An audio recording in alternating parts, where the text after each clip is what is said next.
Assalamualaikum warahmatullahi wabarakatuh. Waalaikumsalam warahmatullahi wabarakatuh.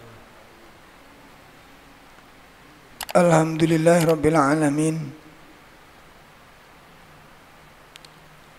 Alladzi arsala rasulahu bil huda wa dinil haq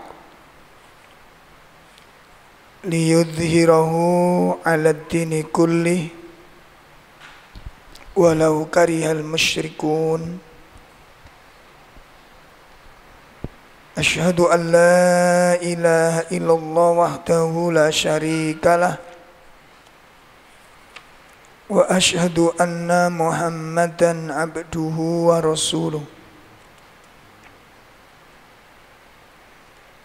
Allahumma salli wa sallim wa barik ala nabiyyina Muhammadin sallallahu alaihi wa alihi wasallam.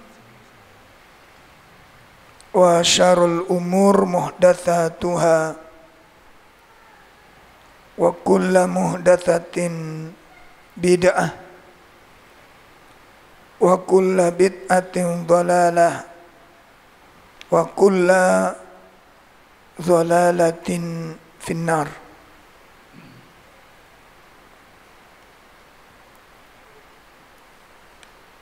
Ikhwatul iman rahimani wa rahimakumullah. Bapak Ibu yang dimuliakan Allah Subhanahu wa taala. Alhamdulillah pada malam hari ini bersama-sama kita berkumpul untuk melaksanakan salah satu kewajiban yang terbesar dalam agama kita, yaitu kewajiban dalam thalabul ilm. Mudah-mudahan ilmu yang kita pelajari mengantarkan kepada kita untuk mencapai hidayah dan taufik dari Allah Subhanahu wa taala yang akan menjadi wasilah bagi kita semua untuk mendapatkan keselamatan dan kebahagiaan dunia dan akhirat kita. Ikhwatul iman rahimani wa rahimakumullah. Pada kajian kita kali ini melanjutkan pembahasan soal atau bab al-amalu bil Quran wal hadis. Beramal dengan Al-Quran dan dengan hadis-hadis Nabi sallallahu alaihi wa alihi wasallam. Sampai pada soal yang keempat, hal nuqaddimu qawlan ala qawlillahi wa rasulih. Soal, apakah boleh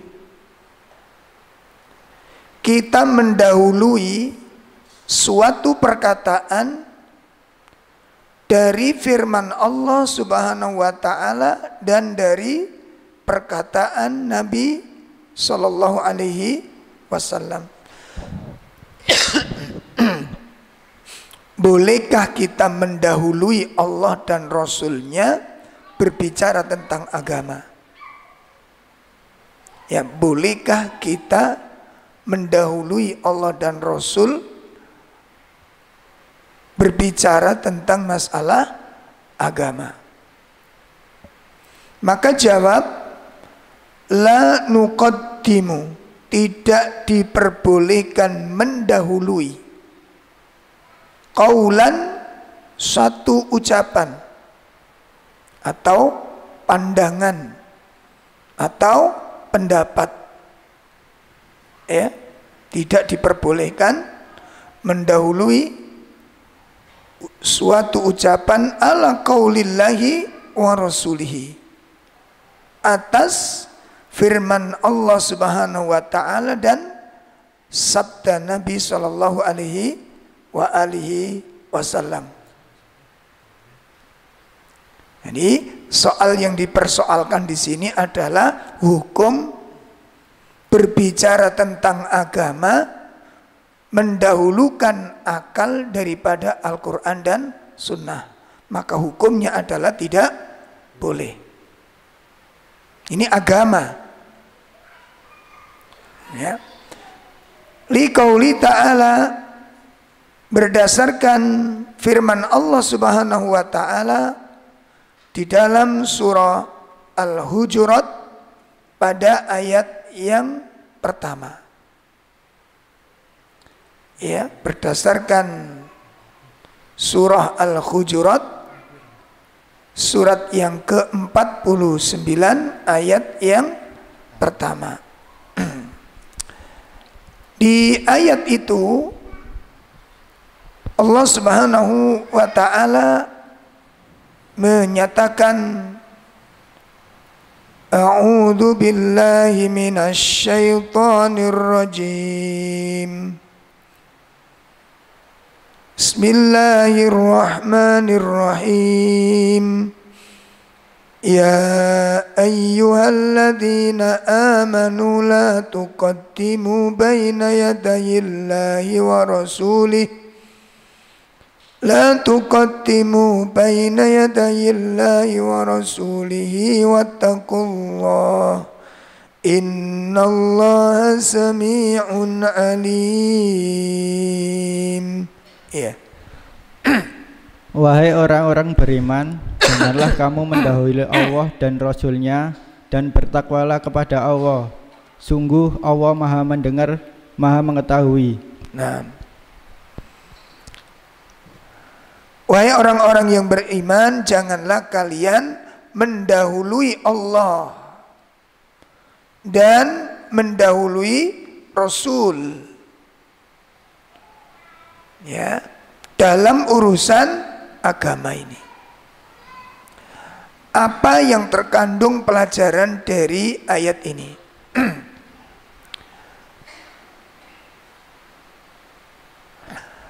Hadhil ayat disebutkan oleh Imam Ibnu Katsir rahimahullah ta'ala bahwa ayat ini merupakan adabullahi ta'ala. Ya. Jadi ayat ini adalah Allah membimbing.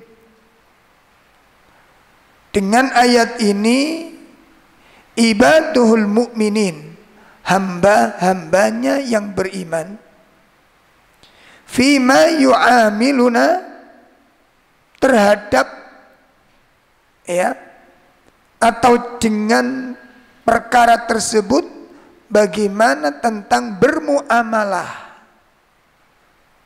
bagaimana berinteraksi dengan Rasul Sallallahu Alaihi Wasallam,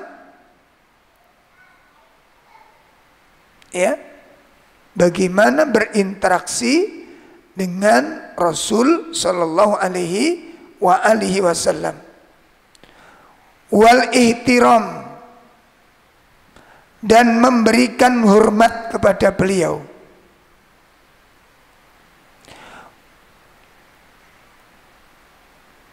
dan wal i'dham, dan memberikan keagungan kepada beliau, memberikan kemuliaan kepada beliau. Ya, jadi ayat ini Allah Subhanahu wa ta'ala memberikan bimbingan kepada orang-orang mukmin bagaimana cara berinteraksi terhadap siapa?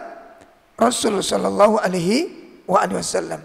Bagaimana menghormati beliau, bagaimana memuliakan beliau, mengagungkan beliau dengan firman-Nya, ya ayyuhalladzina amanu la tuqaddimu baina yadayillahi wa rasuli. Artinya disebutkan di situ la tuqaddim, kata beliau Imam Ibnu Katsir, la tasri'u fil asya, ya, la tasra'u fil asya, janganlah kalian tergesa-gesa dalam suatu perkara. Ya.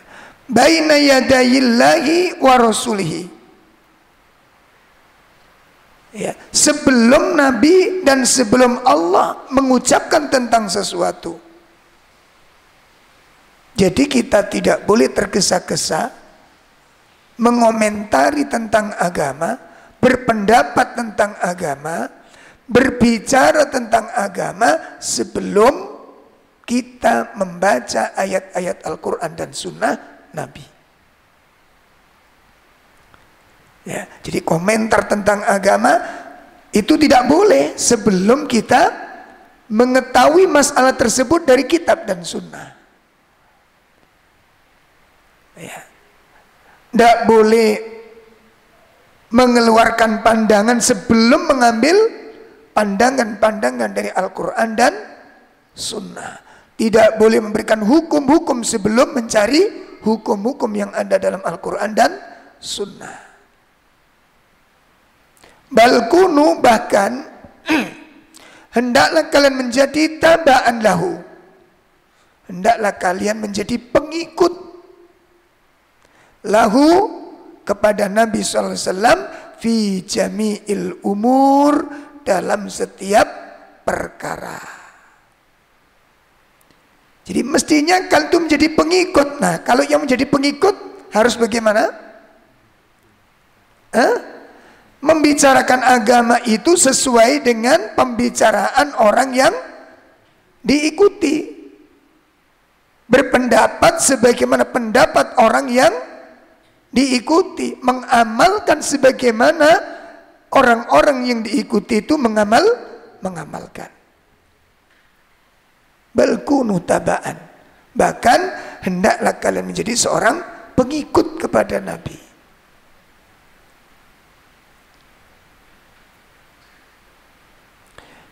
Sebagaimana ada sebuah hadis dari Mu'ad radhiyallahu an, haitsu qala lahu Nabi sallallahu alaihi wasallam, ketika beliau berkata kepada Nabi hina ba'athu ilal Yaman, ketika Nabi akan mengutus Mu'ad pergi ke Yaman. Ya. Jadi ketika Mu'ad akan diutus, ditanya oleh Nabi SAW, bima tahkum, hai Mu'ad, apabila kamu sudah sampai di Yaman nanti, kira-kira kamu berhukum dengan hukum apa? Bagaimana kamu menghukumi manusia nanti?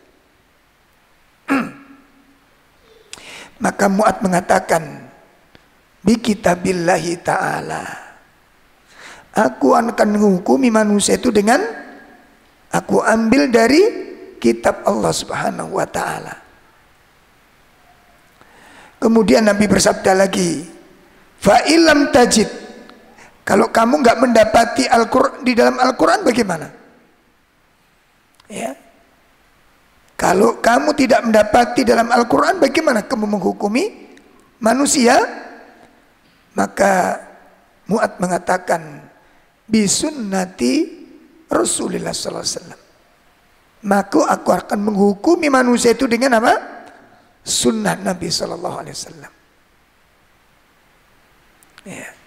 Kemudian Nabi bertanya lagi, fa illam tajid, kalau ternyata kamu juga tidak menemukan di dalam sunnah, di sunnah pun gak ada kamu temukan, bagaimana kamu menghukumi manusia? Apa kata Mu'ad? Qal ajtahida rabb ra'yi, aku akan berijtihad dengan akalku. Aku berijtihad dengan akalku. Kemudian setelah Mu'ad mengatakan demikian, fadharaba fi sadrihi, kemudian Nabi memukul dadanya Mu'ad. Ya, wa qala, dan bersabda, alhamdulillah alladzi waffaqa Rasulillahi sallallahu alaihi wasallam. Segala puji milik Allah yang telah memberikan taufik kepada utusan yang telah diutus oleh Rasul sallallahu alaihi wasallam. Lima yarda Rasulullah sallallahu alaihi wasallam, terhadap perkara yang Rasulullah SAW ridhoi. Nah, pelajaran yang bisa kita petik dari hadis ini adalah Mu'ad tidak berpendapat sebelum mendahulukan apa? Al-Quran dan Sunnah terlebih dahulu. Jadi kalau kita berbicara tentang agama, itu tidak boleh mendahulukan akal terlebih dahulu.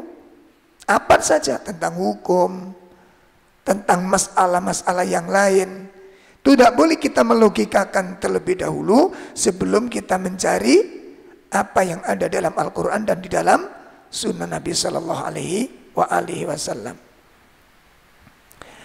Nah, dan ini juga dibetulkan tentang ijtihad, ya, dibolehkannya ijtihad bagi orang-orang yang sudah memiliki kemampuan ilmu yang sudah mencukupi. Ada syarat-syaratnya. Jadi nggak setiap orang itu kemudian dibolehkan apa? Berijtihad. Ada syarat-syarat yang harus dipenuhi. Ya, seseorang diperbolehkan untuk berijtihad. Nah, sekarang mari kita lihat bagaimana para ulama tafsir menafsirkan makna la tuqaddimu baina yadayillahi wa rasulihi. Ini suaranya tambah teh.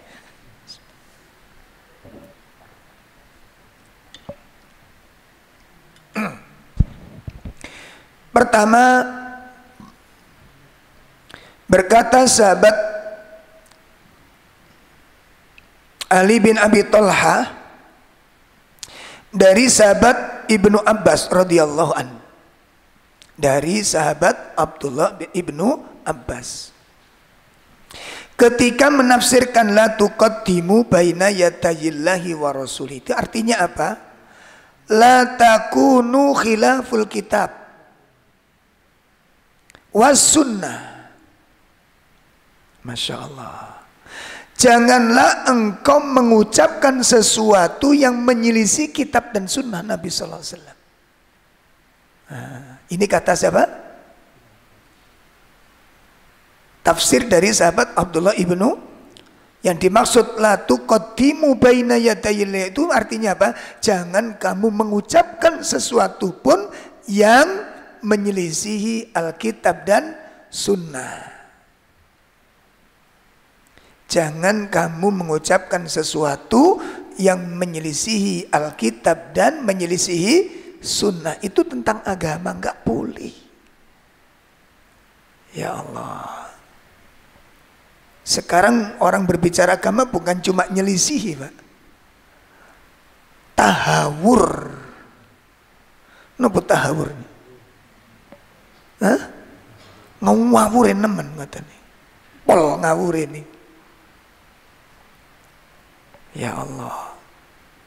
Apalagi yang, mohon maaf ya, bagi teman-teman yang mengikuti madhab sufi itu Masya Allah mengerikan sekali. Itu mengambil dari mana pandangan-pandangan seperti itu? Menetapkan wali, orang gila itu termasuk wali. Jadi ciri-ciri wali Allah itu diambil apa namanya? Akal sehatnya. Ini mulai abad berapa gitu loh. Imam 4 itu apa ada yang demikian berpendapat. Dan begitu berani. Sampai ada yang na'udzubillah min syarri dzalik. Mudah-mudahan Allah maafkan kita semuanya dan berikan petunjuk kepada saudara-saudara kita ini. Keliru, benar-benar keliru. Ya. Nah, sampai ada seorang tokoh yang berziarah di makam Nabi, kemudian Nabi bangun dari jasadnya lalu mencium lututnya. Mencium tokoh tersebut. Ini berarti kedudukannya lebih tinggi siapa? Astagfirullahaladzim. Ini kuis kebablasan, Pak. Ya, semoga Allah memaafkan kita semuanya dan menyelamatkan kita dari pemahaman seperti ini. Makanya kalau keyakinan pemahaman tidak dibangun di atas dalil, ya begini nih jadinya. Ya. Ada yang mengaku bertemu dengan Nabi dalam keadaan apa? Sadar, Masya Allah. Wong istrinya Nabi aja nggak ada yang begitu loh. Istrinya nggak ada yang begitu. Sahabat-sahabat setianya nggak ada yang mengaku demikian. Kurang apa Abu Bakar, kurang apa Umar bin Khattab. Ini luar biasa, luar biasa. Ya, ya mudah-mudahan ini. Jadi teman-teman pun jangan marah-marah dulu kalau dengar ngaji seperti ini. Coba direnungkan. Makanya kita lihat, ada nggak sahabat-sahabat setelah wafatnya Nabi itu bertemu Nabi secara sadar begitu? Dan Nabi mencium lututnya Abu Bakar, bukankah dia mertuanya? Lebih layak siapa yang dicium oleh Abu Bakar?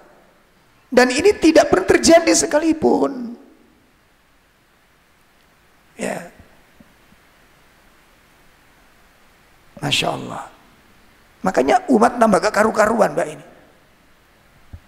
Saya lihat ada rekaman orang gila disuruh ceramah, ya ndak karu-karuan. Itu katanya apa? Tafsir luar batas. Lu ngono ya? Ya Allah. Gila Pak. Gak pakai baju, celana pendek, ceramah. Didengerin, dicium tangannya. Allah haula wala quwwata. Makanya kita tanya, dari Imam 4 itu ada nggak salah satu membenarkan pola pikir demikian ini? Dari Imam 4 ada nggak yang membenarkan pola pikir, pemahaman, cara beragama seperti ini? Apa jadinya? Apa jadinya? Wal iyadzubillah. Ini yang pertama. Yang kedua, berkata Imam Auf. Berkata Imam Auf.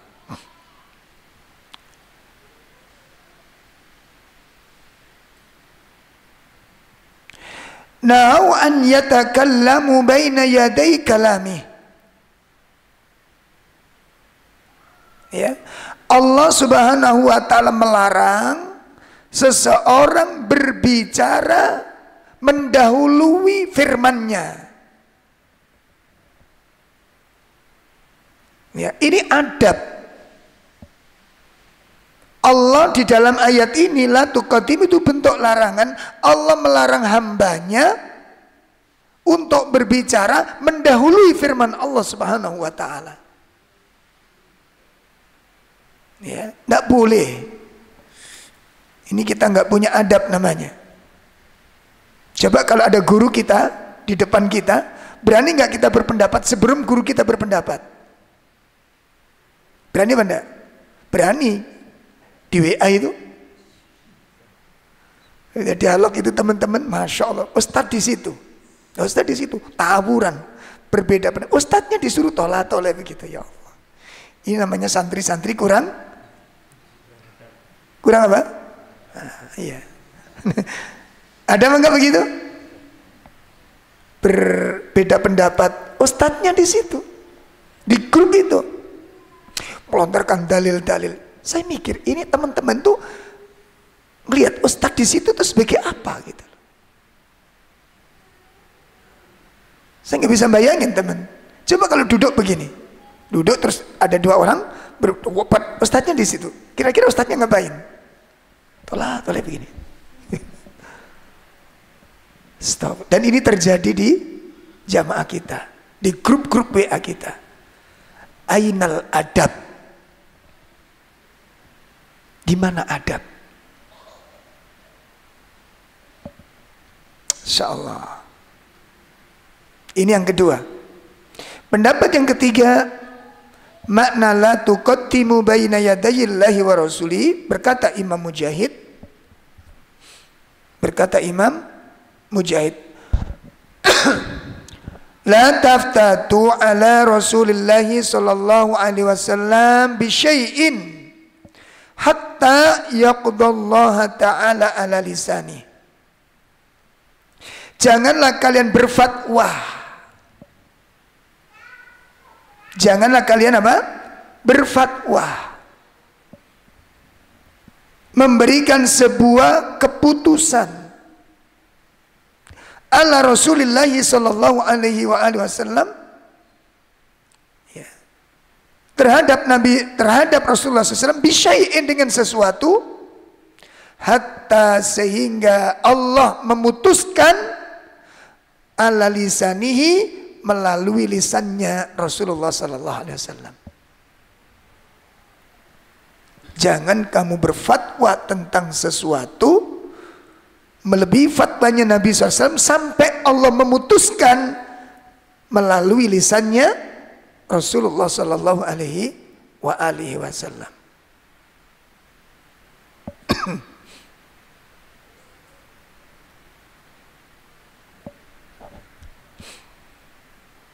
Kemudian yang ke berapa? Yang keempat, qala Imam Ad-Dhahhak.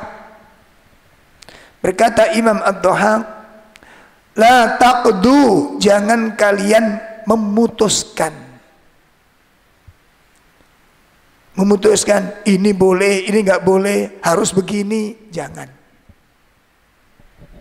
Jangan. Ya. Amron, kepada suatu perkara.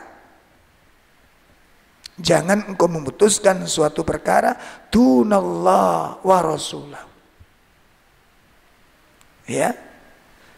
Selain mengambil keputusan dari Allah dan Rasulnya, min syara'i dinakum, dari persoalan syariat-syariat dalam agama ini.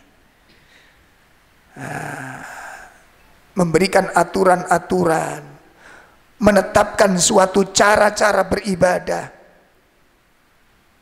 Ya, selain dari Allah dan Rasulnya, jangan sekali-kali kamu memutuskan untuk membuat satu aturan di dalam syariat agama ini, ya, menyelisihi Allah dan Rasul sallallahu alaihi wasallam. Nah, makanya sebenarnya Pak ya, kalau kita kaji secara mendasar, sebenarnya faktor-faktor perpecahan umat itu ketika orang mendahulukan akalnya, mendahulukan pendapatnya, mendahulukan ra'yunya, mendahului Allah dan Rasul sallallahu alaihi wasallam di dalam menetapkan aturan-aturan di dalam beribadah. Iku sing gare pecah belah niku Mas. Ya. Yang satu punya pandangan ini kelihatannya baik, membuat agama, membuat ibadah baru. Terus nanti ada cara-cara baru terus niku. Menginovasi tiada henti. Ya, ini bukan pabrik mobil. Nah, kita temukan sekarang ada ibadah ini, ada ibadah itu, Masya Allah, dengan cara-cara yang tidak pernah dikenal dari ulama-ulama fikih sebelumnya. Makanya kita tanyakan, kita ini mengikuti ulama yang mana? Ya kan, selama ini kita bermadhab dari 4 madhab yang dijadikan patokan ini, kita bermadhab kepada siapa? Ya, dengan cara-cara ibadah yang tidak dikenal di dalam sunnah.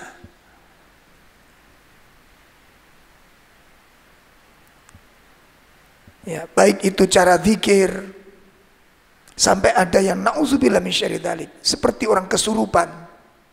Mohon maaf. Ya teman-teman, tolong jangan marah dulu ya, jangan marah dulu. Apakah ada seperti itu? Katanya ini karena ada tulisannya zikir tingkat dewa. Ono mana? Zikir tingkat dewa. Sampai ada seorang akhwatnya yang melepaskan jilbabnya saking mendalami makna zikir katanya, dan bergulung-gulung di tempat itu.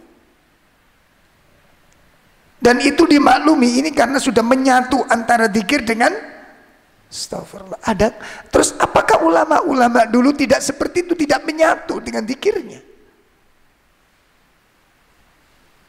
Dengan cara seperti itukah yang dialami oleh, yang dicontohkan Nabi, para sahabatnya, para tabi'in, dan ulama-ulama sunnah itu? Ini yang kemudian menjadikan kekacauan di dalam beragama. Kemudian berikutnya berkata Imam Sufyan Ats-Tsauri,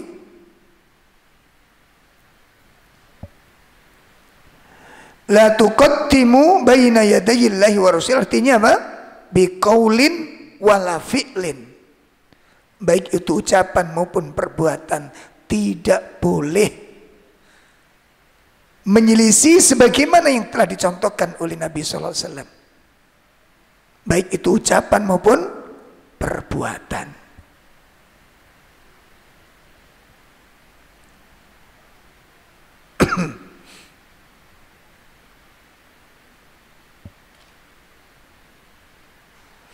Nah, bapak-bapak, ibu-ibu sekalian,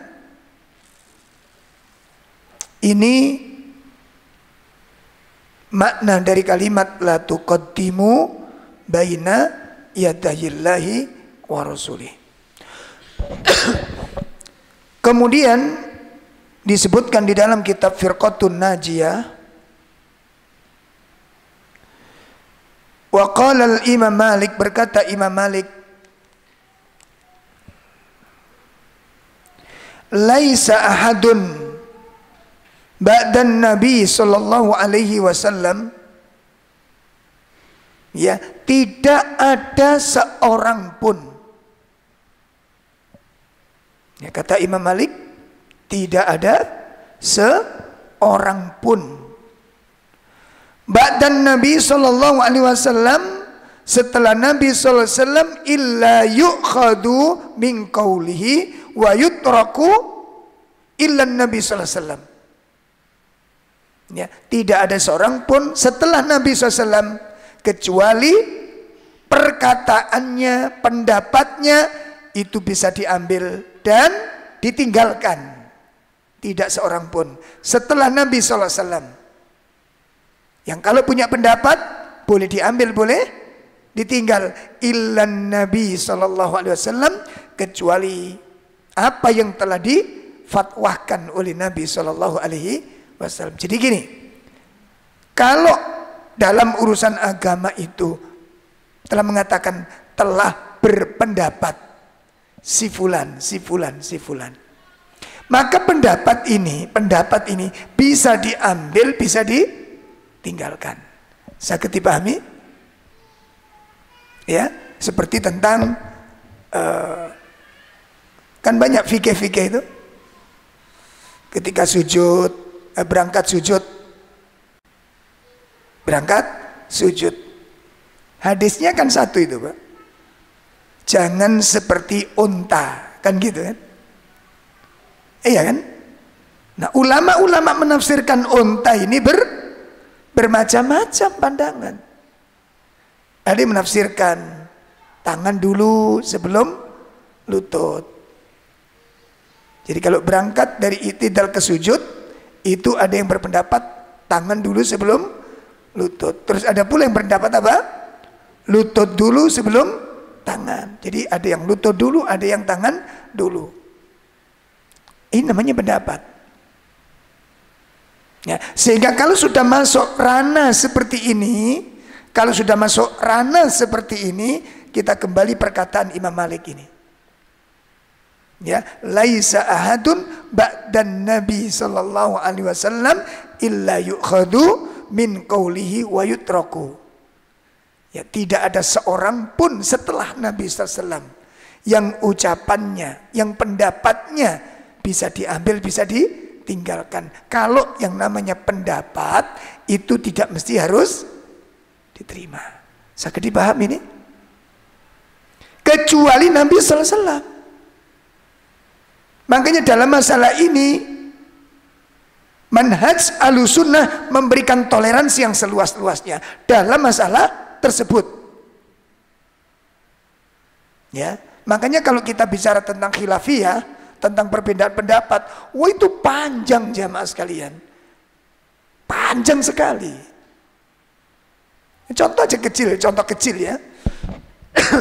Tentang perbedaan safar, tentang safar.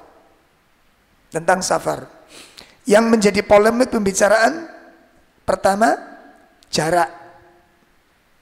Tidak ada satupun dalil yang menetapkan harus sekian. Ada dalil? Tidak ada. Yang ada apa? Yang ada apa? Pendapat. Yang ada pendapat. Dalil tidak ada satupun. Sementara yang namanya safar itu adalah kebutuhan.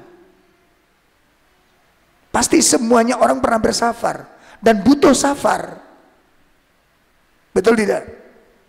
Setiap orang pasti safar dan membutuhkan safar. Sementara tidak ada dalil qat'i.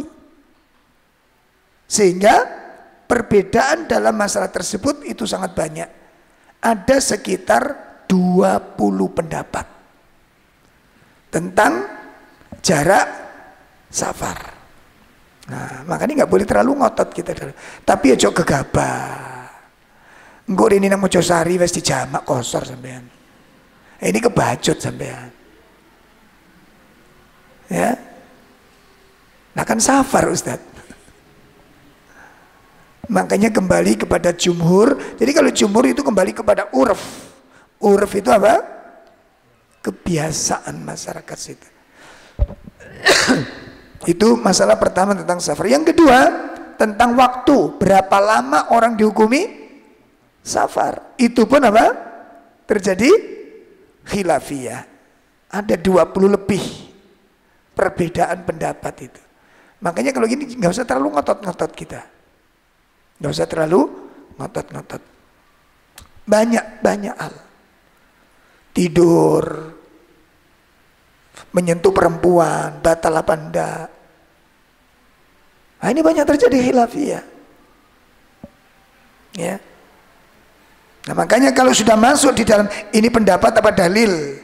Nah, kalau pendapat maka boleh diambil, boleh tinggal kecuali nas dari Nabi Shallallahu Alaihi Wasallam. Nah, makanya ulama sampean nggak usah terlalu ngotot. Ya, nak sampean punya keyakinan begitu, gimong kok sampean amalkan begitu. Saya untuk sementara tidak begitu, gitu. Tidak begitu ya. Baik, ini perkataan siapa? Imam Malik. Kemudian berkata sahabat Abdullah ibnu Abbas, itu dalam kitabnya juga sudah dituliskan. Waqala ibnu Abbas radhiyallahu an, aksha, saya takut antanzila alaikum hijaratun minas sama, saya khawatir akan diturunkan hujan batu dari langit kepada kalian. Aku takut bahwa kalian akan dihujani batu dari langit oleh Allah Ta'ala. Kenapa? Aku telah berkata kepada kalian, qala Rasulullah SAW, saya mengatakan, telah bersabda Nabi, kalian justru berkata, qala Abu Bakar wa Umar. Ngerti maksudnya? Ya. Perkataan Ibnu Abbas ini adalah memberikan sinyal kalau ada Nabi menyebutkan dalam sebuah hadis tentang satu perkara, hadis tentang mungkin larangan, hadis melarang sesuatu dan hadis itu jelas dari Nabi SAW, lalu kita katakan tapi Ustadz itu, nah ini loh, ini nggak boleh, jelas, tapi Ustadz itu membolehkan. Ustadzmu ambil Nabi kebandingannya apa? Yang melarang siapa? Nabi. Lalu kamu katakan apa? Tapi Ustadz ini dengan Nabi itu bandingannya apa? Ibnu Abbas mengatakan kalau membandingkan Nabi dengan Abu Bakar tidak boleh, membandingkan Nabi dengan Umar tidak boleh, bagaimana membandingkan Nabi dengan Ustadz? Bisa dipahami nih gimana?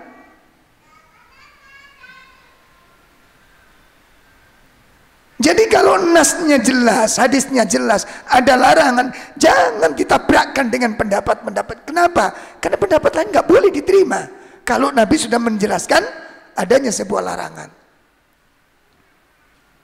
Makanya Ibnu Abbas mengatakan, Aku takut kalian akan diazab Allah berupa hujan batu dari langit. Aku mengucapkan, Nabi bersabda, malah kalian mengatakan, ini maksudnya apa? Perkataan Nabi dibenturkan dengan pendapatnya Abu Bakar. Itu tidak boleh. Bagaimana dengan pendapatnya manusia di zaman sekarang?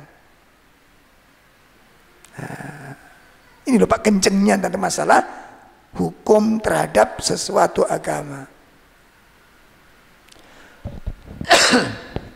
Saya dipahami nih. Jadi kalau sudah di situ disebutkan Allah dan Rasulnya, maka jawaban itu tidak lain adalah sami'na wa ata'na. Nggak ada lain. Bukan berkata si fulan, berkata si fulan. Wong Allah melarang, Nabi melarang kok berkata si fulan. Loh ini gak sebanding. Ya. Wong membandingkan Nabi dengan Abu Bakar tidak boleh, membandingkan Nabi dengan siapa? Umar tidak boleh, lalu membandingkan Nabi dengan Ustaz. Nah, ini perkara-perkara penting yang perlu kita pahami dalam masalah tersebut. Ini penjelasan la tuqaddimu baina yadayillahi wa rasulih. Kemudian disebutkan di beberapa perkataan para ulama larangan bersandar kepada akal ketika dalil sudah ada. Perhatikan, larangan bersandar kepada akal ketika dalil sudah ada. Jadi kalau ada dalil, maka semua pendapat-pendapat harus dibawa untuk tunduk kepada dalil. Qala Umar ibn Khattab radhiyallahu an, berkata Umar bin Khattab radhiyallahu an, iyyakum wa mujalasati ashabir ra'yi. Janganlah kalian duduk dengan orang-orang yang berpegang kepada akal. Nih budayawan wis aja dirungokne, ngono sampean sik rungokno ae. Anu Mas kula wingi ngrungokno budaya, tutupen. Wong agama kok diakal-akali kula. Masalah jelas dibawa oleh orang-orang budayawan, Mbak. Tadi marat-marit masalah ini, Pak. Sirik niku gak ono, Bang. Sirik niku gak ono. Lawang dia berani mengatakan apa? Tongkatnya Nabi batunya Ponari itu sama dengan tongkatnya Nabi Musa. Lu ngono. Watune Ponari, tahu Ponari ya, men? Masih ingat? Pernah ke sana? Batunya Ponari itu sama dengan apa? Tongkatnya Nabi Musa. Kenapa? Iki podo-podo nggak punya kekuasaan untuk menentukan tongkat maupun batu. Niki logika, Pak. Nabi Musa itu tongkat itu nanti jika Nabi Musa digepukno karepe dhewe gak iso. Gepuk Nabi Musa gak iso. Nabi Musa itu baru memfungsikan tongkatnya kalau dapat wahyu. Musa pukulkan, kekuatannya keluar. Musa lemparkan, kekuatannya keluar. Nek karepe Nabi Musa dhewe duncalno ya tetep utuh dadi tongkat. Nah, padha karo Ponari niku ngono, Pak. Lah Ponari itu gak punya kekuatan. Itu kekuatan karunia dari Allah menukil ayat. Dalile bunde surat Jum'ah. Coba sampean buka. Ini dalilnya subhat. Ya. Sampean kira wong ngene gak duwe dalil kenapa? Punya dalil mereka. Surat Jumat ayat 4 kalau nggak salah ini, yang dijadikan dalil ini. Karena saya membaca bukunya. Ngeri, Pak. Ya. Dzalika fadlullah yu'tihi may yasha wallahu dzul fadlil adzim. Ya, silakan. Demikianlah karunia Allah yang diberikan kepada siapa yang Dia kehendaki. Dan Allah memiliki karunia yang besar. Mayasa iku ono batase napa mboten? Mayasa ada batasnya enggak? Jadi mayasa itu orang yang dikehendaki oleh Allah. Bisa Musa, bisa Ponari, Poniti, Ponici, Poniman. Terserah dia. Mayyasha. Wallahu dzul fadlil. Nah, yang pemilik keutamaan siapa? Allah. Yang memiliki karunia siapa? Allah. Bukan Nabi Musa, bukan Ponari. Loh ngono, Pak. Makanya tongkatnya Nabi Musa tidak jauh dengan berbeda dengan batunya Ponari. Bukan Ponari yang memiliki, tapi Allah Subhanahu wa taala. Apa gak ngelundas koyo ngeten iki? Bagi orang-orang yang sudah ngerti tentang tauhid, gampang menjawabnya. Tapi bagi orang-orang awam, Pak, nek kena contoh ngeten wae, gak gliyeng aja sampean. Astagfirullah. Makanya benar yang dikatakan oleh siapa? Sahabat Umar. Iyyakum wa mujalasati ashabir ra'yi. Jangan kalian duduk ya dengan orang-orang yang menyandarkan kepada logika. Kenapa? Li'annahum fa'innahum a'da'us sunnah. Masya Allah. Karena mereka itu adalah musuh-musuhnya sunnah. Antum lihat aja jawabannya. Ada larangan, logikanya maju. Ada larangan, logikanya maju. Masya Allah. Mereka itu musuh-musuhnya sunnah. Ayatuhumus sunnah an yakfaduha. Ya, mereka tidak mampu menghafal atau memelihara sunnah. Dan mereka lupa terhadap hadis-hadis Nabi Shallallahu Alaihi Wasallam, dan mereka tidak mampu untuk memahaminya.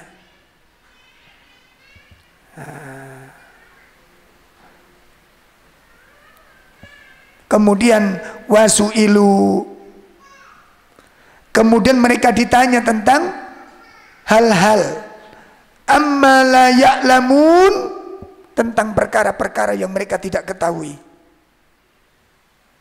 Ya Allah, ketika mereka ditanya tentang perkara-perkara yang mereka tidak ketahui, fastahyau ayyaqulu la na'lam. Mereka malu untuk mengatakan kami tidak tahu. Mereka malu untuk mengatakan demikian. Padahal syariat mengajarkan apa? Kalau kamu ditanya tentang sesuatu, kalau kamu tidak tahu, berkata apa? Allahu a'lam wa rasuluhu. Cukup Allah dan Rasul yang lebih tahu. Kita nggak boleh memaksakan sesuatu yang tidak tahu. Dan kalau kita bertanya, lalu orangnya tidak mau menerangkan, ya jangan dipaksa. Mosok sampai nggak roh, jangan. Ya, jangan. Nah, mereka tidak mau mengakui ketidaktahuannya. Akibatnya apa? Fa'aftau bi ra'yihim. Akhirnya mereka berfatwa dengan akal-akal mereka. Fadallu wa adallu kathiran. Wa dallu an sawa'is sabil. Akhirnya mereka tersesat dan mereka menyesatkan banyak manusia. Wa dallu an sawa'is sabil. Dan mereka tersesat dari jalan Allah Subhanahu wa ta'ala ini. Maka berhati-hatilah kita terhadap apa? Orang-orang yang selalu mendahulukan akalnya di dalam masalah agama. Makanya bahaya sekali, Pak, bahaya sekali. Ya, jadi kalau kita mendengarkan kajian-kajian, kitabnya jelas, referensinya jelas, maka ambil ilmunya. Tapi kalau logika pendapat saya, dihadapkan terus pendapat, maka berhati-hatilah dengan majelis-majelis seperti ini. Ikhwan sekalian, untuk kajian malam ini saya cukupkan sampai di sini dulu. Minta ngotot tambah seri. Ya, Mohon maaf yang sebesar-besarnya. Mudah-mudahan apa yang bisa kita sampaikan mudah-mudahan menjadi ilmu yang bermanfaat untuk kembali kritis kepada sunnah dan berhati-hati terhadap majelis-majelis yang selalu mengandalkan terhadap akalnya. Bukan kita tolak secara mutlak tentang akal, tapi agama tidak boleh disandarkan kepada akal, karena agama itu adalah dalil. Sekali lagi, agama itu adalah dalil, bukan logika. Wassallallahu ala nabiyyina Muhammad, subhanakallahumma wa bihamdika, asyhadu an la ilaha illa anta astaghfiruka wa atubu ilaik. Assalamualaikum warahmatullahi wabarakatuh.